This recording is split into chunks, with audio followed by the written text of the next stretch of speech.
I have been broken from top to bottom, literally broken from top to bottom.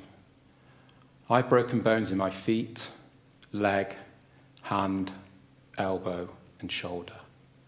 And I have to say that the days and weeks after these breaks were some of the most wonderful times I've experienced of how beautiful people can really be. It was like living in London in the time of Mary Poppins. With the sight of crutches or a cast, I would have people coming up to me to ask what had happened, how I was feeling, do I need help, could they sign my cast, and I even got a seat on the train. When the injury is visible, we instantly get a reaction, and people step forward to show care and compassion. Unfortunately, not all injuries and pain are visible.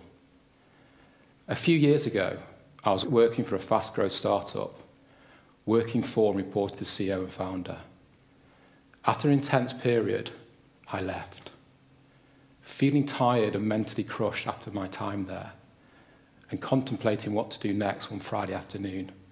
I started to shiver and sweat in my bedroom. This was Friday the 14th September 2018. This was me having a breakdown. I felt emotionally and physically drained.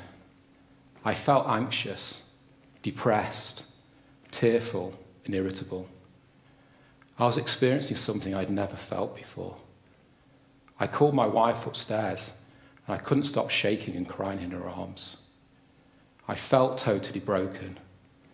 I felt worthless. I felt like I'd let my wife down. I definitely didn't feel like the superhero my son thought I was. So, this is how I ended up being broken from top to bottom. My body, and now my mind. It's easy to take mental health for granted. With physical health, it's tangible, visible, and evident. A bruise, a broken arm, a heart murmur.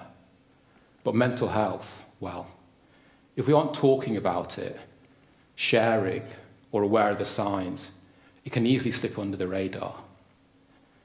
There was no bandage or strapping to wrap around my head after my breakdown. And with the stigma attached to mental health, I suffered in almost silence. Only my wife knew exactly what I was going through, because I didn't want to show anyone the vulnerability that I was going through. This pain was not visible. I definitely was not getting a seat on the train this time. I felt a profound sense of shame. I felt embarrassed. I felt the weight of stigma. Somehow, when it comes to mental illness, our ignorance suppresses all empathy. Oh, you're feeling depressed, Paul. Just shake it off, dude. It's all in your head, people will tell you. Now, can you imagine people saying that to me when I broke my leg? Oh, just walk it off, Paul. It's all in your leg. This doesn't feel right, I thought. So tacitly, I became passionate about mental health. Inspired by listening to famous people like Prince Harry, Alistair Campbell, and Ruby Wax talking openly about their own mental health challenges, I decided to dedicate my life to helping others. And I turned my passion into my profession. I founded Healthy Returns, the mental health collective supporting founders and entrepreneurs who are struggling with their own mental health. I now tell people every day that where there is hope, there is life. And where there is life, there is hope. What I see is that we are experts at surrendering to the demands of the external world and living up to the expectations of others. We keep showing up and we keep getting on with it. We keep showing up and we keep getting on with it, and on with it, and on with it, until suddenly one day, much to everyone's surprise, including our own, we break. I broke. And this can take many forms. We can no longer get out of bed. We fall into deep depression. We develop social anxiety. We refuse to eat. We retreat. We feel worthless. And sometimes we feel suicidal. According to the World Health Organization, 1 in 4 people in their life are affected by mental health problems. While these statistics are very troubling, for founders and entrepreneurs, they're downright terrifying. 72% of them are affected by mental health issues, according to the National Institute of Mental Health. 72%. In a bid to grow their business too quickly, founders tend to neglect to take care of their mental health.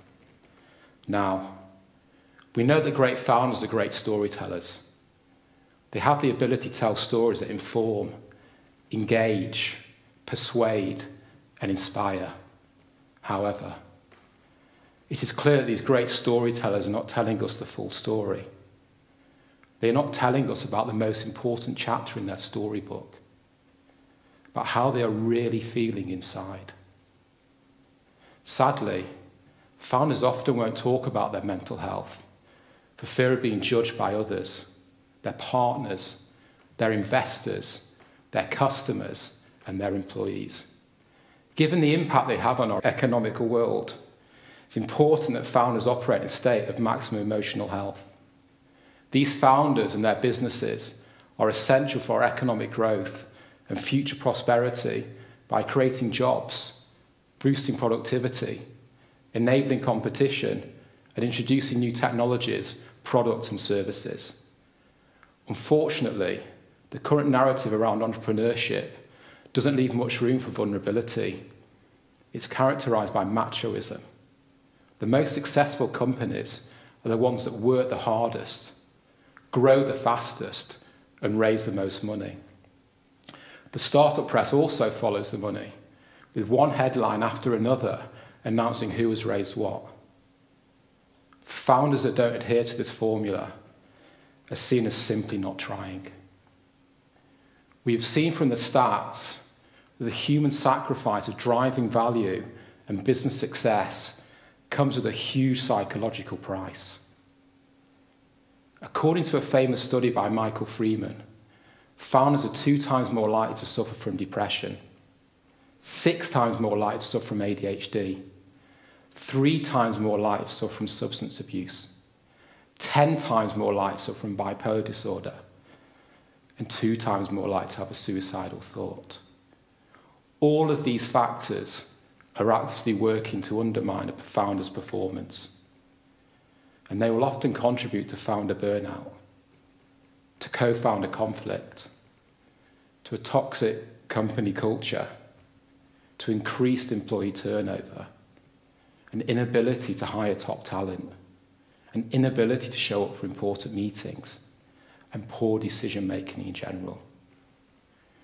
We need to change the way we think and act about mental health, promoting a culture of openness so founders feel comfortable to ask for help when they need it, so we can be there to support them to become stronger, more resilient founders. It is vital we set a culture that is supportive of self-care. If everyone from the receptionist to the founder is willing to seek help and take care of themselves, it creates a company-wide habit that enables everyone to thrive. A healthy culture will pay for itself many, many times over, with happier, more productive people who are willing to sacrifice for the company when sacrifice is called for. We must be more vocal about the importance of sharing mental health struggles, normalising the concept of seeking help when we need it, and ultimately making mental health a mainstream part of the startup culture rather than the niche. We need to empower founders to embrace mental health issues today to thrive tomorrow. In today's highly pressured environment, we need a new approach. The startup culture may revolve around innovations and new technologies, but behind every groundbreaking idea are the humans, the heroes, the founders who dreamt them up. We need to dedicate as many resources to them as we do to the products and services. We need to equip our founders to become more responsive, more resilient, and self-aware. Self-awareness is key to taking care of your mental health. For founders, Being self-aware forces you to slow down and observe yourself like an outsider. When you become self-aware, you become conscious of your problems and emotions.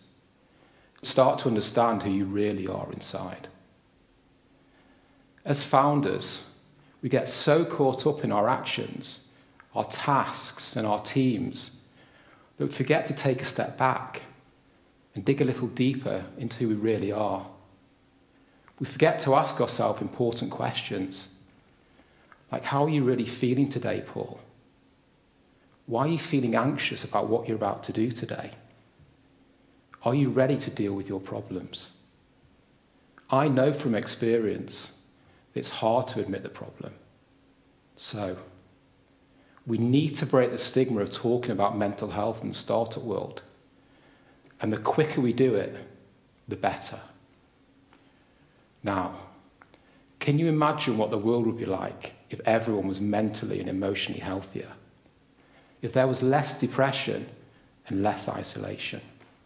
If people knew how to overcome failure better? If they felt better about themselves and more empowered? If they were stronger and more resilient? I can. Because that's the world I want to live in. Our goal as good, kind people in living in a caring, loving society must be to amplify the conversation and to promote a culture of openness about mental health in order to preserve a founder's talent as a creator, an innovator, a dreamer, and an inspirer, to help them overcome their mental health challenges, to optimize their performance, and to deliver healthy returns. We have two hands, one to help ourselves and one to help others. We rise by lifting others up. Be brave, be kind, be there. We live in one world together. It's more important than ever to be a friend to all. Thank you, and God bless.